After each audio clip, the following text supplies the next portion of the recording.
तूफानी बारिशों और सैलाबी रेलों से चारों सूबों में तबाही की दास्तानें। हादसात में 1000 के करीब जिंदगियों के चिराग गुल। सिंध बलूचिस्तान में सबसे ज्यादा अमवात, लाखों आशियाने सफ़ा हस्ती से मिट गए। वज़ीर-ए-आज़म शहबाज शरीफ का दूसरे रोज भी सिंध के मुतासरीन से यकजहती का इज़हार।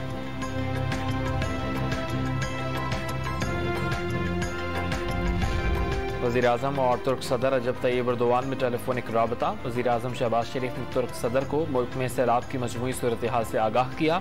हुकूमत की हंगामी बुनियादों पर इमदादी सरगर्मियों से भी आगाह किया।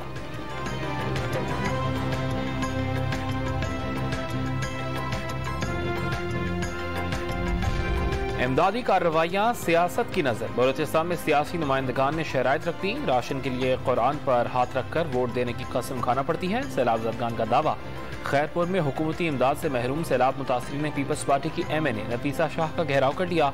मुश्तअल अफराद ने मंसूर वसान के काफिले को भी रोक लिया।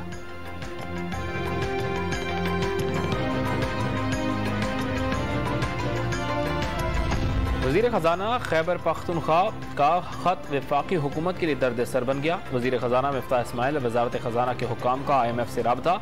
खत के मंदरजात पर IMF को वजाहत, वादे पूरे करने की यकीन दहानी। मिफ्ताह इस्माइल की नीयत पर शक नहीं, वो पार्टी की वजह से मजबूर हैं। कौमी मफादात पर सियासत नहीं होगी। पीर को दोबारा मिफ्ताह इस्माइल के पास जाऊंगा। तैमूर सलीम झगड़ा का ऐलान।